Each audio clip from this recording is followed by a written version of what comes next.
अगर आपने बाबरी मस्जिद तोड़वाने वालों को, कब्रिस्तानों पर कब्जा करने वालों को वोट दिया तो आपके बाप दादा की कब्रों को भी उखाड़ कर फेंकेगा। उस वक्त उसका मुजरिम कोई नहीं, आप होइएगा, चूंकि हाथ उनका होगा, कुदाल आपकी होगी।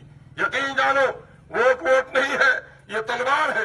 तलवार अगर सिपाही को दोगे तो पहरेदारी करेगा, किसी डाकू को दोगे तो तुम्हारी तलवार से तुम्हारी ही गर्दनें काटी जाएंगी। याद रखना, तारीख के नजरों ने वो दौर भी देखे हैं, लम्हों ने खता की है, सदियों ने सजा पाई। मैं आज 5 सालों तक आपका एमएलए हूं। मेरे जमाने में जितना काम हुआ है इसकी कोई तारीख नहीं रही है। आज सबा जफर साहब हो या भाई अब्दुल जलील साहब हो, अब्दुल जलील मस्तान ने 30 साल तक इस इलाकों को बर्बाद किया। ये दोनों की लड़ाई, कुल्हिया को जिताओ, सुरजापुरी को जिताओ। कुल्हिया और सुरजापुरी की लड़ाई में अमोर बैसा के नौजवानों तुम हार गए हो। तुम्हारी सड़कें नहीं बन सकी, तुम्हारे पुल नहीं बन सके। बकराधार में पुल सैंक्शन करवाया। सैलाब के जमाने में तुम्हारी कोई खैरियत पूछने नहीं आता था। मैं सैलाब, तूफानी सैलाब में सरकारी ऑफिसरों को मोटर बोट पे लाके पूरा सर्वे करवाया। आज सादीपुर से लेकर रसेली तक, हजरिया और बिजलिया, बनगवा तक जाकर देखो।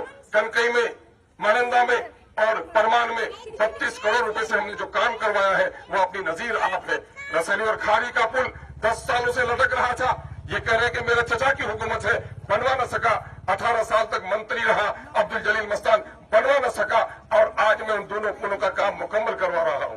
यही नहीं बल्कि महानंदा जैसी नदी जो 200 करोड़ का पुल, आज 1 किलोमीटर से लंबा पुल बनवा रहा हूं।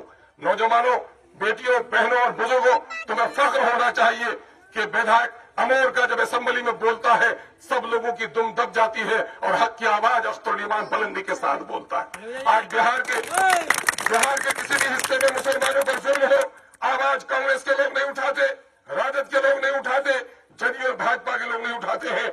अमोर बैसा का अख्तर ईमान उठा रहा है।